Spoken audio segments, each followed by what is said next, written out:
Right now, kettlebells are one of the big health fads that have everyone talking. Just about every fitness magazine and website seems to be advocating the use of kettlebells, and they're showing up in tons of gyms where they never were before.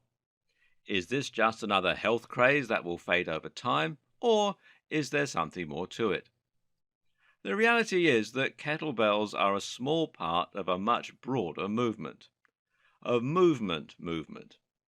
Suddenly, gym bros are going out of style as more freedom of information is helping us to get a better idea of what's best for our bodies. We now know that you can't fix a lifetime of sitting at a desk with 10 minutes of curling dumbbells. What's missing from our lives is functional strength and mobility. Simply put, we aren't using our bodies the way that nature intended, and as a result, they're starting to deteriorate much more quickly than they should. Cue the dad bod, the infamous physique that plagues guys who spend 65 hours a week in the office, 20 in front of the TV, 10 in the pub, and 2 in the gym. We need to start over. We need to use more creative tools to make training fun again, to explore using our bodies, and to start developing real world strength that we can apply to our everyday lives. We need to become powerful, flexible, and mobile again. And kettlebells can help you to do just that. Let's explore what kettlebells are all about and why they represent such a paradigm shift. In this video series, you'll learn how you can create an entire workout using just kettlebells. And this won't be any old workout. This will be a workout that gives you the kind of body you always wanted, along with the kind of performance you've only dreamed of. You'll be stronger, faster, more adaptable, and more energetic. You'll feel more awake, and even your brain will be supercharged beyond measure. Don't believe me? Well, that's fair enough. They're bold claims. But I promise that once you've finished this series, you'll understand exactly why that's possible and exactly why you need to start kettlebell training today. So let's start right at the beginning. What is a kettlebell? Where did it come from? And how do its unique properties make it such a truly effective training tool? Essentially, the kettlebell is a small weight that can be used to provide external resistance in a manner very similar to a dumbbell. It has a handle and it comes in a range of different weights, allowing you to curl it or press it in just the same way. The difference is in how the handle is positioned in relation to the weight. Rather than having weights on either side and a bar in the middle, the kettlebell is essentially a large cast iron ball that you can grasp in one hand from the top. This means that when you curl the kettlebell, the weight will hang underneath your hand and shift in position in accordance with gravity, so it will always be pointing down towards the ground. This adds a lot of extra movement to what is otherwise a fairly static and unchanging exercise. As the weight shifts, so does the angle of resistance, and this alters the precise muscles that will be involved in the exercise. In particular, the forearms are far more involved in a kettlebell curl than they would normally be. What's more interesting still is that the kettlebell allows you to hold it from a variety of different angles. You can grab it from the top, or you can hold onto the ball itself with both hands. And if you swing the kettlebell by exercising using a rapid motion, you can add an extra dimension of momentum. Suddenly, the kettlebell gains its own force and trajectory, and you now have to compensate for that while you're lifting. This is where the true challenge of using a kettlebell comes in, because now you're going to have to constantly adapt to the changing angle, momentum, and trajectory of the kettlebell. This in turn means you need to maintain your balance using your stabilizing core muscles. You need to grasp hard onto the handle using your grip, and you need to recruit supporting muscles that you probably go long stretches without using the rest of the time.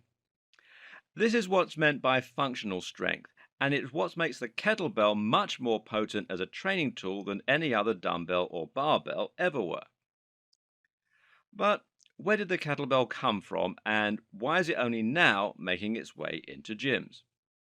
Well, actually, the kettlebell is anything but a new fad, and it can instead be traced back to the 1700s in Russia.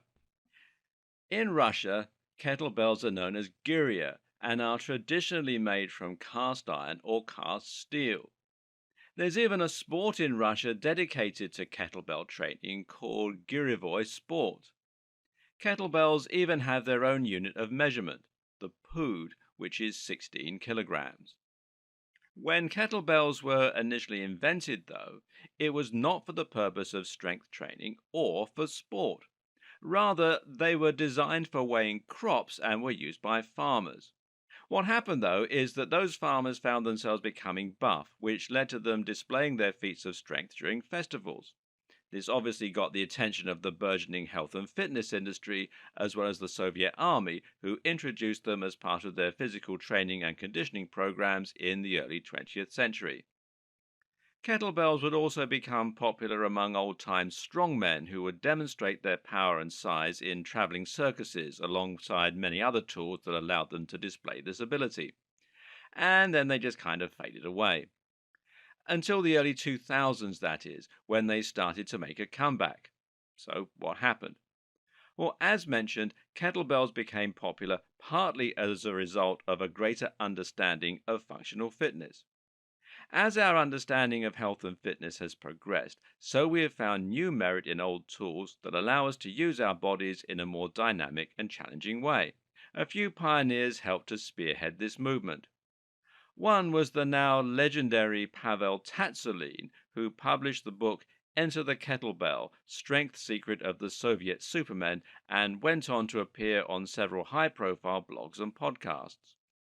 Another was Tim Ferriss, who became a champion of the kettlebell in his own blog and in his book The 4-Hour Body. The kettlebell was then quickly adopted by the highly divisive CrossFit movement, and whether you love or loathe that particular school of training, there's no denying that it has had a huge impact on the industry. Is the kettlebell just a fad then? One that's likely to drift out of popularity like yo-yos and pogs? Well, that's unlikely. The kettlebell, if anything, is a return to a time when we were just more focused on actually getting stronger and more athletic rather than just looking good. And hopefully that's not a fad at all. If anything, the kettlebell is something we should see more and more of as we continue to take mobility and functional movement seriously. We're going to learn later in this video series just how many different options the kettlebell creates when it comes to our training. This is not just about being able to do curls at a slightly different angle. It's about things like the Turkish get-up, which actually involves, quite simply, getting up. In short, the kettlebell challenges us to move in ways that we just wouldn't do normally, and this is incredibly good for our fitness, our strength, and our overall ability to move functionally and healthily the rest of the time. So, why is this such a game changer? Why do we so desperately need moves like this in our training regimes? Well, the simple answer is that we just don't move anymore, and it's killing our brains and our bodies. Most of us will spend the vast majority of our day sitting in an office from 9 to 5 and then onwards to 6 p.m., 7 p.m., or even 8 p.m. While we do this, we hold a single position, curled up in front of the computer with our back hunched, arms stretched forward in front of us, and head craned upwards. This position causes a huge number of health issues.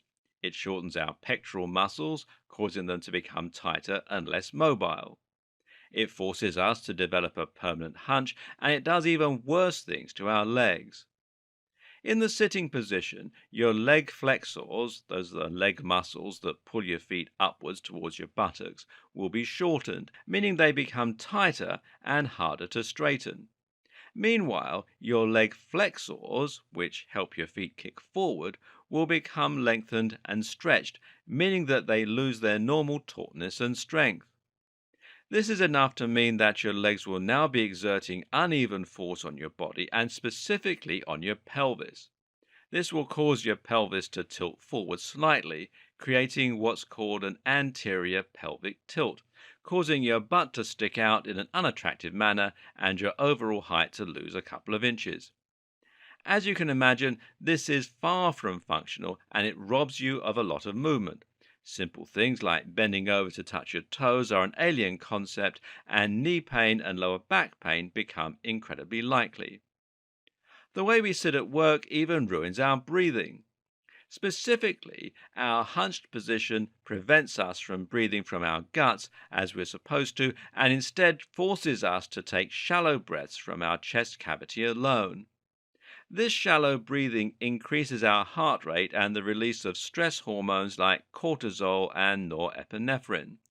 In short, it's enough to make us highly wired and tired all the time, and it means we don't sleep as well, don't recover as well, and generally spend all our time about to snap.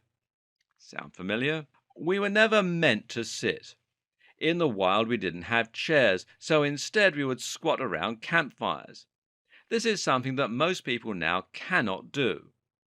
Try right now to squat down while keeping your heels flat on the floor and see if you're able to squat all the way down. Legs getting tight yet?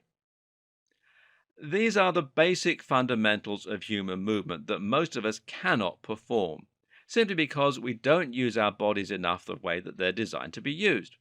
Not only do we sit, but we sit all the time. You go from sitting at work, to sitting on the train, to sitting on the couch in front of the TV. How many steps do you take during an average day? Do you feel like that's enough? Meanwhile, our complete lack of challenging physical exercise means our hearts are weak, our cells are inefficient at using energy, our blood is thick and viscous, and our other muscles are next to useless. So, how do most of us go about fixing all these issues? We hit the gym. But this actually makes matters even worse. The problem is that a lot of us seem purely interested in training our mirror muscles, and these are the muscles on the fronts of our bodies, our biceps, pecs, and abs. And they're the muscles at the tops of our bodies. Of course, this doesn't look terribly good when you wear shorts, but there are more pressing concerns. When you only train the muscles at the front of your body, it once again creates uneven pressure. Your hunched back and tight pecs get worse, creating even more of a hunch and even more potential back pain. Likewise, your abs are also pulling your body forward, as are your biceps. Is it any wonder that you're liable to snap and injure your back at any point? And the way we're training doesn't really translate to real-world strength. Think about how often you perform any kind of move resembling a bicep curl in real life. You just don't. When was the last time you had to curl anything through a straight arc in your day-to-day routine? Real-world tests of strength involve pushing heavy objects, pulling them, turning them, launching ourselves off uneven ground, and carrying items of varying weights in different hands. It's very rare for us to work in a manner that resembles the way we train in the gym, and thus its usefulness is limited. The problem with something like a dumbbell curl is that it only uses one muscle group. In this regard, it's known as an isolation exercise or a single joint exercise. Now compare this to a better move like a squat, where you're using a whole number of different muscles in conjunction. This is how the body is designed to be used, and when you perform exercises in this manner, you're challenging yourself to coordinate your body and to maximize its potential strength output. This is much more valuable than training each muscle on its own through a limited range of motion. As you can see, traditional forms of training only compounded the problems that many of us already experienced, and this makes it a big problem. But the kettlebell can change all that, as one of the most practical and versatile pieces of functional strength training equipment in the world.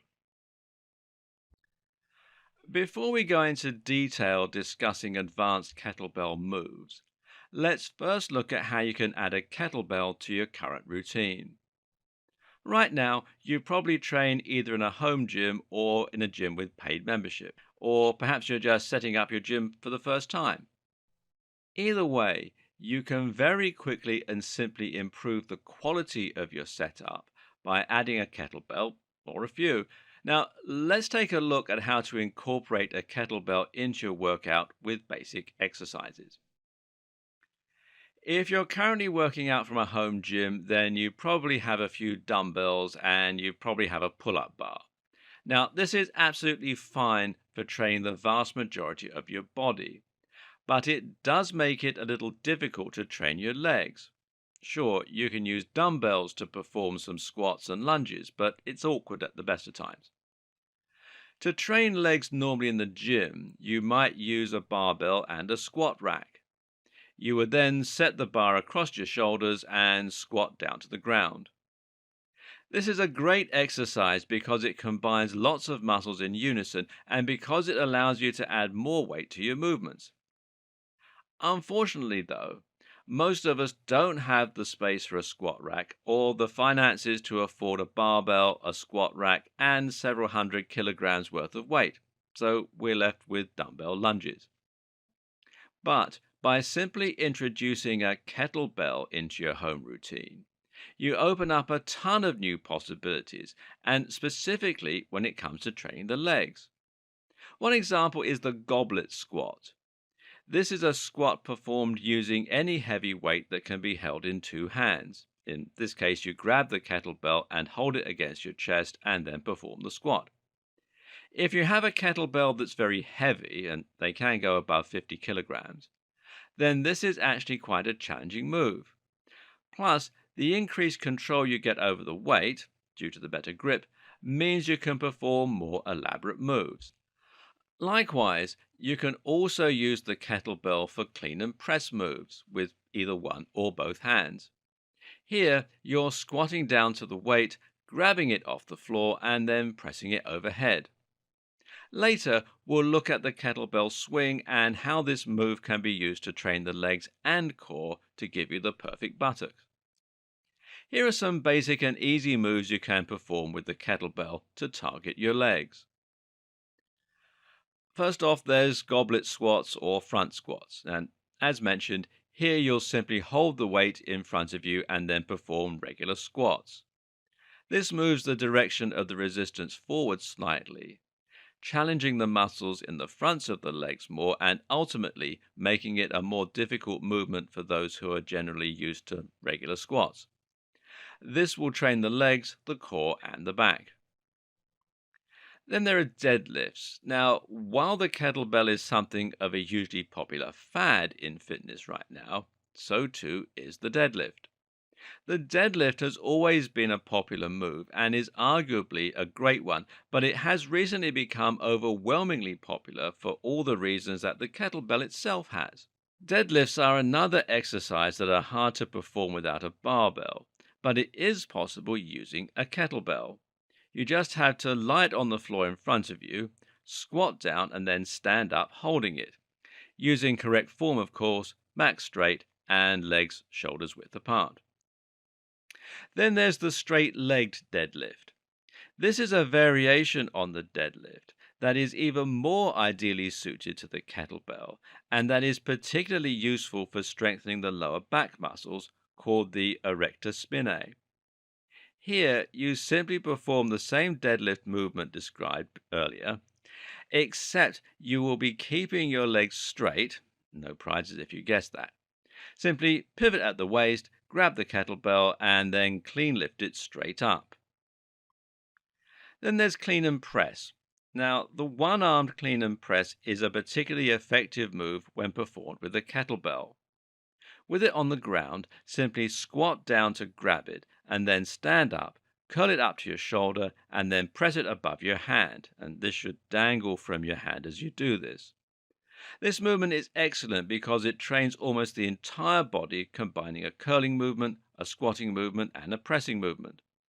What's more is that it challenges you to lift a heavy weight on just one side of your body, which in turn means you need to engage the smaller stabilizing muscles even more, particularly the obliques that are located on either side of your abdominal muscles. Then there's the squat press. Hold the kettlebell from either side, either by cupping the underside of the kettlebell on either side or by holding onto the handle from both sides. Now squat and lower the kettlebell, then stand up and press the kettlebell over your head.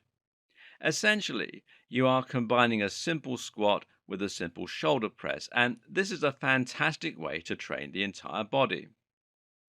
Finally, there's the lunge press. Stand holding the kettlebell in one hand and then lunge forward while pressing the weight above you in one hand. You can perform this either by keeping your arm extended the entire time or by pressing it up each time you lunge forward. What makes the kettlebell such an ideal piece of training equipment is that its unique shape lends it to just about every other type of exercise, too. You can use this to train pulling movements such as curls, rows, and even lateral rises. At the same time, though, you can use it to perform presses, simply holding the kettlebell from underneath with two hands or grasping onto the handle from either side. Or for the vast range of other pulling movements, you can use it like a dumbbell. This means that you can perform kettlebell curls. Simply hold the handle in one hand using an underhand grip and then lift it up and through the arch movement of a curl, and this will train the biceps. The kettlebell hammer curl, and this is a more different variation that moves the center of gravity considerably to make a more difficult movement. Just hold the handle so that the body of the kettlebell is pointing out sideways and curl it in front of your body. This means you're using a neutral grip and it will really challenge the forearms to keep the kettlebell steady in that position. This will train the biceps as well as the forearms. Then there's the chest press. Lie on the ground or on a bench and hold the kettlebell in two hands over the center of your sternum. Lower and then press upwards. This way you can perform what is essentially a bench press, except that you're bringing the arms closer together and thereby making it into a more of a tricep-centric movement. This will train the pecs, the serratus muscles, the triceps, and the shoulders. Then there's the shoulder press. You can perform this either by holding the kettlebell from either side and pressing it upwards, or by holding the kettlebell underneath and doing the same. This will train the shoulders and the pecs. Then there's the one-armed shoulder press. Simply hold the kettlebell in one hand by the handle, so that it's hanging by the side of your arm, and press it above yourself on just the one side. You can do this either sitting down or standing up, and this will train the shoulders. There's kettlebell lateral raise. Take a lighter kettlebell in one hand and then raise your arm out to the side, keeping your elbow straight and pivoting at the shoulder. This will train the outer shoulder, the medial deltoid head. Now, the shoulder muscle has three heads that can be targeted individually. There are kettlebell upward raises, and this is the same movement as before, except now you'll be raising the kettlebell directly up in front of you and lowering it again, keeping straight arms. This works the anterior deltoid, the front muscle head on the shoulder. There are kettlebell reverse flies. Now you're going to take two kettlebells, one in each hand, and then lean slightly forward with them hanging in front of you, arms bent. Now, keeping your arms in that position, raise the kettlebells up behind you like you're a chicken flapping its wings. This will train the rear deltoids and should look like the opposite to a fly in terms of the motion. Which leads to the next one, which is kettlebell flies. And yes, we can also perform regular flies. Simply lie on a bench and hold a kettlebell in each hand, stretched out above you. Now lower the kettlebells out to the sides and then pull them back up into the middle. And this will train the pectoral muscles. There's kettlebell row. To perform a row, kneel down on a bench and place one hand in front of your knee so that your back is parallel with the ground and with the bench itself. Now grasp the kettlebell in just one hand and raise your arm up directly in order to use your lat muscles. If you don't have a bench, then you can perform the same movement by placing one hand against a wall or by leaning forward and placing a hand on your own upper leg. This will train the lats. There's the kettlebell upward row. The upward row will likewise work your lats, but also your traps and your biceps, amongst other things. To perform this movement, simply grasp the weight in both hands at the handle and then pull it directly up in front of you while you're standing upright. You should find that you're able to bring the kettlebell up nearly to the point of your chin. Then there are kettlebell shrugs. Holding two kettlebells that are as heavy as you can find and letting them hang down by your side, you're now going to shrug as though you don't know the answer to a question. This will train your traps, which are the muscles on either side of your neck, These don't get much training in regular routines, and the amazing thing is that they can therefore be used to very quickly add a lot of size. There's the tricep kickback. This movement trains the triceps. Get into the same position that you did for the bent over row, and then bring your arm up so that your elbow is bent at a right angle and the kettlebell is pointing at the floor. Now simply straighten your arm so that the kettlebell ends up pointing backwards. There's the tricep pullover. The pullover is a move that trains the lats. Lie flat on a bench, holding the handle of the kettlebell in both hands and with your head right near the end. Now, with your arms straight above you, let them start to lean back until they're pointing behind you at the far wall and the kettlebell is hanging below your leg. Engage the lats by tensing and then straighten them gradually to bring your arms back to the starting point. There are kettlebell skull crushes, and this is another move for the triceps that is similar to the pullover. The difference is that you're bending the arms at the elbows instead, allowing the kettlebell to dangle just over your face, hence the name, and then straightening them again. Don't let go. This will train the triceps. There are kettlebell crunches, and these are regular crunches, but the difference is that you'll be grasping the kettlebell to your chest, thereby enabling you to add extra resistance that will train your rectus abdominis. This is the front sheet of muscle on your stomach. As you can probably guess, this same logic can be applied to practically any regular exercise for the abs, including sit-ups, twisting crunches, V sit-ups, etc. Then there's the kettlebell pass, and if you've ever used a medicine ball, then this will be familiar. Here, you simply sit on the floor with the kettlebell behind your back. Twist to pick it up, and then place it in the middle behind you, and then twist back the other way to pick it up again. These moves allow you to train the obliques, which run down the abs on either side and are responsible for allowing your torso to generate torque. There's the kettlebell Russian twist. This move involves sitting on your buttocks, but with your legs raised off the ground. Now, while holding the kettlebell in both hands in front of you, twist on the spot. There are weighted tricep dips. Find a raised surface, such as a bench or even a sofa or a step. Place your hands on it so that you're resting your weight on your palms. Now, dip your body down until your buttocks touch the floor and raise back up. The difference? You're going to place a kettlebell on your lap for added resistance. And finally, there's the kettlebell tricep extension. This is much like a skull crusher, but the difference is that you're standing up. Simply hold the kettlebell in both hands and hang it behind your head so that your arms are bent back over your face. Now straighten your arms to raise the kettlebell while avoiding hitting the weight on the back of your head. As you can see, the kettlebell is an incredibly versatile tool, simply as something that can replace your dumbbells and your barbells. If you're looking for a cheap and easy home gym solution that won't take up much space, but also won't limit what you can do, then look no further than getting yourself a set of kettlebells. This is by no means a comprehensive list of regular exercises that can be performed with kettlebells either. Suffice to say that kettlebells truly allow you to train the entire body and can be an entire gym solution on their own. But that's not really what's exciting about a kettlebell. What's exciting about the kettlebell are all the functional training possibilities that we discussed in the last video. For that, you're going to need some more exciting movements that are definitely exclusive to the kettlebell. And, as it just so happens, you'll be able to find those in the next video of this series. In order to benefit from the unique advantages of the kettlebell, you need to train in such a way that takes advantage of its unique properties. And to that end, you need to get a little more advanced.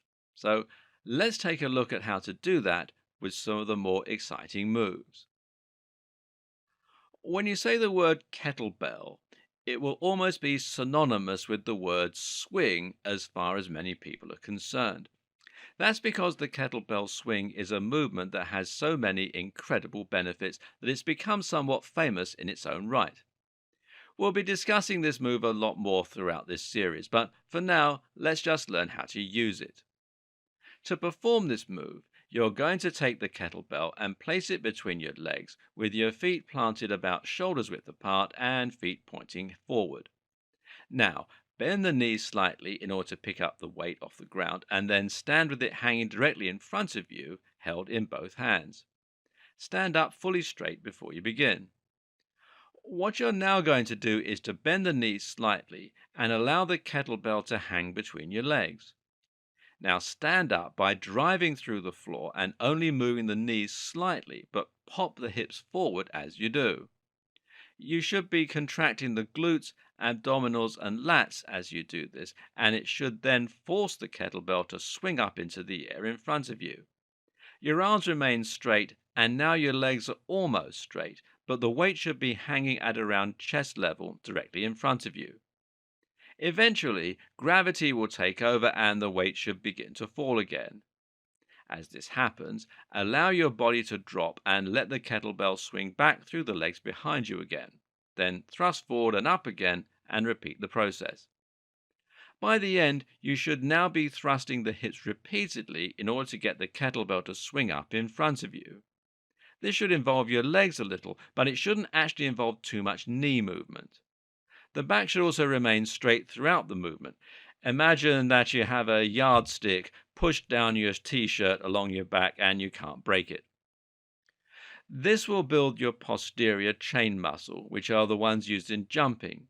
This is also a fantastic form of cardio that can be just as effective as going for a run. We're going to explore this a lot more later on. The kettlebell swing can also be referred to as the Russian swing, which is to differentiate it from the American alternative. The American swing, meanwhile, involves a very similar basic movement, except that the aim is to get the weight to swing up much higher, almost to the point of being overhead. You're still avoiding using your arms during the motion, however. Another movement that involves a twist on the classic kettlebell swing is the single-armed kettlebell swing. This time, the difference is that you're only using one arm. You can alternate arms or take it in turns. If you want to be very fancy, you can actually throw the kettlebell in the air and catch it in the alternate hand.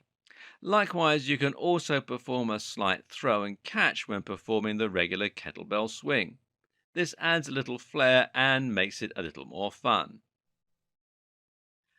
The Turkish get-up is another movement that utilizes the kettlebell in a truly unique manner for the kind of fitness that you couldn't get with a dumbbell.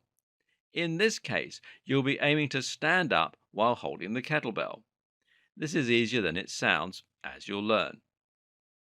The starting position involves lying next to the kettlebell on one side and holding the handle with both hands. Knees should be bent and pulled up to your stomach, and you should gaze lovingly at the kettlebell. Now you're going to roll onto your back and place the kettlebell on your stomach. From here, you're now going to plant one foot on the ground with the knee bent, while the other is stretched out in front of you. If you're lifting the kettlebell with your right hand, then the right knee will be bent and planted on the floor. Your other arm should be out to one side, bracing you against the floor while you look straight up. Now, holding the kettlebell on your stomach in just one hand, you're going to press it directly upwards over your shoulder and lock out that arm. Now, push up on the arm and foot that are flat on the ground, moving your weight onto the foot that is flat on the ground while keeping your eyes firmly on the kettlebell raised above you. Push the floor with the leg on the working side and roll the other arm up onto the elbow and then onto one hand. You can now bring your buttocks off of the ground. You'll be squeezing your glutes and your hips at this point, and you'll want to maintain a vertical extension in the arm with the weight. Now bring that flat leg underneath yourself so that you're on one knee with the weight still up in the air. The knee should be pointing at a 90-degree angle to your other foot. With your neck still up, it's time to raise into a lunge and then stand straight up. You should end up standing right up with the weight above you with one hand. What now? Well, You lie back down, of course. To do this, you're going to lower yourself down onto one knee again so that it is perpendicular to the leading leg.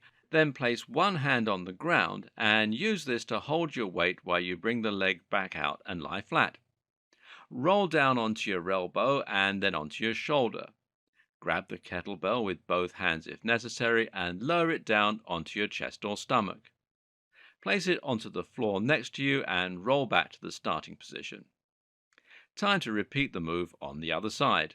This is an insane move, yes, but it's also one that trains nearly every muscle in the body, builds contralateral strength, balance, and coordination, and generally can enhance your athletic performance. The kettlebell figure eight is another slightly more technical move, although not half as technical as the one we just covered.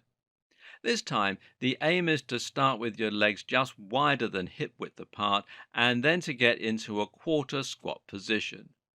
Now you're going to grab your kettlebell in one hand, now let's say the left hand, shall we, and swing it around the outside of the leg on that side. Then come back in through the middle and go through the outside of the right leg, switching hands as you do. As you can imagine, this basically draws a figure of eight around your legs and will work the obliques as well as the core and legs. Then there are kettlebell halos. Now, the halo is a very unique exercise that involves swinging it around your head. Stand in a similar position to a kettlebell tricep extension so that the weight is hanging behind your head. Now, bring the weight around in front of you clockwise and sling it over your other shoulder before continuing through the same motion. As you circle your head with the weight, you can move your body in accordance, turning this into a great oblique and core workout. Looking for something even more dynamic and challenging? Kettlebell windmills are it. Here, you're going to stand with one kettlebell held over your head in one hand and your feet shoulder width apart. Your toes will be pointing away from the kettlebell. Now bend at the hip. Your torso will be slightly twisted so that one side is facing down, the other side, and this is going to allow you to bend and touch the ground with your free hand. This is a great move for training pretty much the entire body, including the core, the obliques, the shoulders, and the back. It's also great for challenging mobility. Again, this is not a comprehensive list. However, you can hopefully start getting some idea as to the more complex and challenging moves that are possible with kettlebells. And this is certainly enough to begin challenging yourself with a highly effective workout routine that does a lot more than simply sculpting your guns. Now, carries are exactly what they sound like. Exercises where you simply carry the kettlebell. You can do this any way you want, but the idea is that you're going to cover distance while working the muscles. A good example would be the farmer's walk, which involves holding a kettlebell or another weight in each hand and then walking a long distance. Why not take your kettlebell with you next time you make a trip to the shops? You can leave it outside and rest assured, no one will steal it. Just to demonstrate how truly incredible the kettlebell is for your fitness and health, let's take a look at how this kind of training can also work wonders for another part of your anatomy, your brain. Because there's another problem with spending all day sitting in an office. It's terrible for your grey matter. Your brain, you see, loves movement and it loves learning. The vast majority of brain regions are dedicated to some aspect of our bodies, whether they help us more or interpret data from our senses. The very purpose of our brain's capacity for learning is to help us move more efficiently through our environments. When you're constantly moving, exercising, and challenging yourself, you will be helping your brain to grow. Each time you attempt a new movement, you visualize it first. Then you attempt to carry out the movement and your brain becomes highly tuned to the feedback it gets from your senses. This means not only sight, but also perception and touch. Using this information, we're able to tell if the movement was successful or not. If it was, the brain releases reward hormones and neurochemicals like serotonin. These, along with increases in dopamine and BDNP, that's brain-derived neurotropic factor, enhance brain plasticity, and help us to become more focused, better at learning, and more. This causes the neural pathway that led to the correct movement to be reinforced and strengthened via a process called myelination. This means that the next time we attempt the same movement, it will now be easier. Each time we practice the same movement, the same pathways get stronger and stronger, and we become better and better at it. The brain absolutely loves this process, and the more it engages in it, the more plastic and adaptive it becomes. The better we are at learning other things, the more energetic we feel, and the more awake. Exercise in general is fantastic for the brain. Exercise encourages blood flow. It improves the energy efficiency of our cells, and it helps to reduce stress and restore white matter. Exercise improves our memory, it combats depression, and it generally helps us to perform and feel much better. But it's only challenging exercise that really gives our brain that incentive to grow. It's complex movement that helps it to become more agile and better at learning, and that really combats things like age-related decline. If you keep challenging yourself with new movements, then you can keep your brain constantly growing and developing, constantly ready to take on any new challenge. Just like your body can get set in its ways and become stiff from lack of use, the brain can too. And in both scenarios, functional training is actually the very best treatment. When you practice the moves that we've talked about in this video series, you're developing incredibly coordinated movements against resistance, and you're drastically enhancing your performance. This is the true power of the kettlebell and of functional movement in general. Now you know what kettlebells are all about, and you know just why they're so incredibly powerful. Moreover, though, you should also now understand your options when it comes to training with them. You know how to work out using a kettlebell to replace regular equipment, and you know how to use a kettlebell for its unique benefits as a tool for functional strength and movement training. This means you now have enough of a foundation for us to start putting all that into practice with some programs that will help you build strength, lose weight, and gain more explosive power. Before we get into that, let's first look at the diet aspect. Now, this is not a diet video, but we will provide you with enough basic information so you can back up your training with the right diet to match your goals. Food has two basic roles. It is at once a fuel source and a source of raw materials. You're going to use food in order to provide your body with energy so that you can go about your day, train, and generally exert yourself. But you're also going to provide your body with food that it can use to make repairs, to help you grow, and to help you adapt. Proteins are used to create muscle tissue, neurotransmitters, and enzymes. Vitamins and minerals help to support your immune system, strengthen your bones, etc. In terms of fuel, you need to identify your goals and then eat accordingly. If your aim is to lose weight, then you need to consume fewer calories than you're burning in a day. This will put you in a calorie deficit.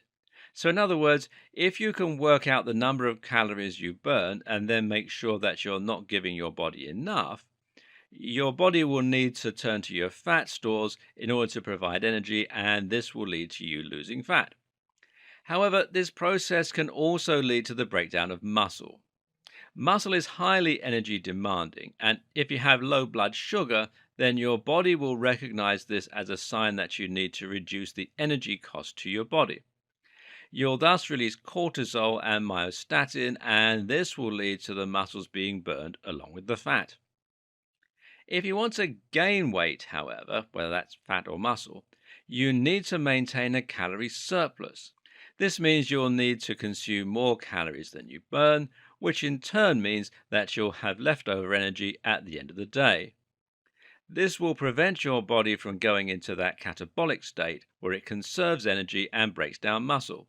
Instead, you'll be in a more anabolic state, and this will help you to keep adding muscle. If you're an ectomorph who really wants to gain a ton of weight, then you should do a dirty bulk, meaning that you drastically increase your caloric intake while training with heavy weights. If you're a mesomorph, though, someone with an average metabolism who is perhaps struggling with skinny arms and a flabby stomach, then you can try to keep your calories in and out at a rough equilibrium and instead focus on toning muscle. It's all about finding that sweet spot for your goals. Endomorphs, meanwhile, who are large and who struggle to lose weight, will want to go as calorie low as possible in order to burn through lots of fat. To work out how many calories you burn in any given day, you will need to calculate your AMR, or active metabolic rate. You can find lots of online calculators that will do this for you, and they only require that you enter your height, age, weight, etc. Another option is to wear a fitness tracker, which will also need that data, and then use this in conjunction with your activity levels and heart rate throughout the day. To measure the calories coming in, meanwhile, you can either keep a constant record by using an app like MyFitnessPal or even a notebook, or you can roughly work out the calories in your most regular meals and use this to generate a rough estimate. Either way, increase the number to gain weight and lower it to lose it. To get a rough idea, the average AMR for men is 2,500 and for women it's 2,000. If you're really unsure about calculating your AMR and calorie intake, just try to keep it below these figures to begin with and see how you progress.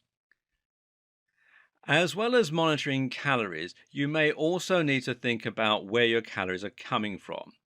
This is what we call macros or macronutrients. Here, the goal is to make sure you're getting your food from the right sources, and there's a lot of debate over how much this matters and what the correct course of action is. One thing that is proven, although some people still don't believe it, is that you need to be consuming 1 gram of protein for every 1 pound of body fat. This is because our body gets its amino acids from proteins, and amino acids are what it uses to create muscle tissue. You need protein because it literally serves as the building block for your muscles. Otherwise, it's like trying to build a Lego castle without Lego. So, if you weigh 170 pounds, you need to be eating 170 grams of protein. Seeing as 1 gram of protein is 4 kcal, this will instantly have taken up a fair proportion of your allowance in terms of calories. That is 680 calories, and this is likely going to be higher seeing as few sources of protein are so lean that they don't contain any additional calories. A piece of chicken, for instance, will also contain fat. The good news is that protein doesn't convert readily into fat, so whether you're trying to lose weight or gain it, increasing your protein intake is a good option. Using protein shakes is fine, but there's actually no need if you can get the necessary amount from your diet. Eggs are a very healthy source, so is tuna and chicken. Next up are your carbohydrates. Carbohydrates provide us with the most readily available form of sugar and energy, and this is slightly less likely to be stored as fat compared with actual fat. Meanwhile, carbohydrates are again 4 kcal per gram and are handy for keeping yourself in an anabolic state. The problem is that for weight loss, carbohydrates, and specifically simple carbs like cake and bread, can cause a sudden spike in blood sugar that leads to a sudden spike in energy, followed by a trough and an intense hunger. Moreover, a spike in the blood sugar will eventually lead to other problems like an increased likelihood of fat storage, otherwise known as lipogenesis. Basically, if the body gets a sudden dump of sugar, then it will have nothing to do with it other than to burn through it quickly or to store it as fat. The problem here is that simple carbs are too quickly absorbed by the body and release their sugar at once. Fat is superior in this regard because it's more slowly digested and thus will release energy more slowly into the bloodstream. This steady trickle of energy means you can keep exerting yourself without tiring out and means you won't be left with a sudden sugar surplus that needs to be stored as fat. Fat is also useful for aiding with the absorption of nutrients, and it's actually what the body uses to make testosterone, so it's a necessary inclusion in your diet as well. And, contrary to belief, fat is not bad for your heart. This belief was based on old studies that have since been debunked and disproven.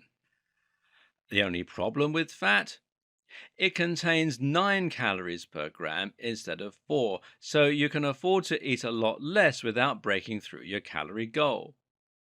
What's more, the slow release is not as useful for providing immediate energy when you're feeling low, and it's not as useful for keeping you in an anabolic state. A halfway house are complex carbs. These are more natural carbohydrates that are starchy or filled with fiber and fat and generally take longer to digest. Examples include sweet potatoes and oats. This is why an oat porridge breakfast is excellent for supplying a steady stream of energy throughout your day. Ultimately, we need both carbs and fats in our diet, so the best thing to do is to calculate how much protein you need and then divide the remainder of your calorie budget across fats and carbs, respectively. Finally, you also need to make sure that you're getting plenty of nutrients. The nutrients found in natural foods are like performance enhancing drugs. In many cases, they can increase muscle mass, improve brain power, give you more energy, or help you to sleep better. Nutrients can increase testosterone, enhance mitochondrial function, provide more dopamine, increase brain plasticity, the list just goes on and on. Unfortunately, a lot of what we eat these days is processed to the point where all of those crucial nutrients are missing. These are what we call empty calories, and some prime examples are things like sausage rolls, Big Macs, chocolate bars, crisps, and ready meals. If this is what you're living off, then you're supplying your body with huge sugar dumps and none of the goodness it craves. No decent protein, no vitamins, no minerals. As such, you will continue craving foods because your body will know something is missing. And at the same time, you'll feel tired and sluggish and be unable to put on muscle. And most processed foods are simple carbs, precisely because they have had all the nutrients and fiber removed and so will digest much too quickly in the body. Get rid of the junk food and seek out things that are wholesome, natural, and full of goodness. You'll feel 100 times better and reach your goals much more quickly. With all this in mind, you should now know how to design your diet in order to get the best results. All that's left is the training. You know the moves, you know the science, and now you know how to eat for the best results. Now it's time to take that theory and put it into practice with 3 kettlebell training routines to help you reach very different goals. First up, weight loss. If your goal is to lose weight, then the first thing you're going to do is to fix your diet to contain fewer calories than you burn, and you're going to make sure that you're eating lots of nutrients and not too many carbs and fats. Then you're going to start doing kettlebell swings. Lots of kettlebell swings. Why? Because kettlebell swings are absolutely ideal, not only for burning fat, but also for toning your body to provide you with the ideal physique. When you train with the kettlebell swing, you are performing what's known as resistance cardio. This means you're combining cardiovascular, in other words, aerobic exercise, with a form of resistance. This has been shown to help burn through more calories than cardio alone because the body has to work harder by engaging the muscles. What's more, kettlebell swings are a compound movement, meaning that they utilize lots of muscles at once. This causes more muscle damage than training just one muscle group, and the body responds by producing more growth hormone and testosterone to build more muscle. This tones you up, and having muscle burns more fat, but it also helps you to burn fat. Finally, the kettlebell swing is perfect for creating toned legs and buttocks. Women particularly love the kettlebell swing because it is so effective at creating round and firm glutes that only the squat can come close to providing normally. We're also going to be using something called HIIT, High Intensity Interval Training. This means we're switching between high intensity exercise and periods of rest stroke low pace activity. Doing this is ideal because it allows you to burn through more fat, triggering something called the afterburn effect that lasts long after you've finished the exercise. It also means you can get more exertion in less time, and a short HIIT workout will help you to lose more weight than a significantly longer steady state workout. This is important because you need a training routine that's going to be easy to fit into the day. Many of us are out of shape because we lack the time and energy to work out. Trying to start a routine that takes 7 hours a week, then, is a non starter. Instead, you can get an incredible workout 5 times a week with just 10-minute sessions. Simply perform kettlebell swings for 1 minute, rest for 1 minute, and repeat. Try to see how many kettlebell swings you can complete in that 1 minute and how many rounds you can do. Start with 5. It's going to be more than enough by the last set, trust me. As you get more confident, you can build up to rounds lasting 20 or even 30 minutes. Make sure the weight is heavy enough that you're just starting to struggle by the end of the first 10. If you're even more pushed for time or you're feeling particularly sadistic, then you can try what's known as the Tabata protocol. This involves exerting yourself at a maximum capacity for 20 seconds and then resting for 10 seconds before starting again. You can find lots of MP3s and YouTube videos online to talk you through it. It might sound easy, but Tabata will absolutely kick your ass and leave you in a heap. Just a note here, Tabata is not for first-time trainees. Build up to it by creating a base level of fitness first and only then give this a go. Using the program we covered in the last video will help you to build some strength, but this is not the best option for gaining lots of muscle quickly. Instead, you need to focus on a routine that will create micro tears in the muscle and help to encourage the buildup of metabolites. This is where it becomes useful to use some of those more old-fashioned exercises that lets you focus on one muscle group. Why? Because this way you can keep going until that specific muscle fails. With a bicep curl, for instance, you're not going to get tired and you're not going to lose form until the bicep is so full of blood and growth hormone and lactic acid that it hurts. This lets you tear muscle fibers, in turn leading to growth overnight. Some bodybuilders will do this by focusing on a single muscle group per day, but that takes a lot more time and effort than most of us have, and it's not terribly functional. Instead, we're going to use something called PPL, and this stands for push, pull, legs. That means 1 day for all pushing movements, 1 day for all pulling, and 1 day for the legs, as the name implies. This makes a lot of sense because a pushing movement like the chest press will use a lot of the same muscles which tend not to be used in the pulling movement like a pull-up. Pull-ups use lats, biceps and abs, while presses use pecs, triceps and traps. You have the list of exercises in the earlier video showing you how to use your kettlebell for all of the most popular regular movements. We're going to group these based on targeted muscle and perform 3 workouts a week. What's more, we're going to start each workout with a couple of compound full body movements. This will generate better strength by forcing us to use muscle mass in unison, and it will also help us to produce more growth hormone and testosterone. Ultimately, all this will mean more growth and strength. Then we're going to follow each session with lots of protein, lots of calories, and lots of sleep. Sleep is when we grow. The leg day is when we're going to do a lot of this. Okay, let's start with push. The push workout will consist of 3 times 10 kettlebell clean and press, 3 times 10 kettlebell shoulder press, 3 times 10 kettlebell fly, 3 times 20 press-ups, 3 times 10 kettlebell kickbacks, 3 times 10 kettlebell tricep extensions. For pull, we're going to do 3 times 20 kettlebell swings, 3 times 10 kettlebell upward row, 3 times 10 kettlebell curls, 3 times 10 kettlebell bent over row, 3 times 10 kettlebell pullovers, 3 times 10 pull-ups, 3 times 10 kettlebell crunches.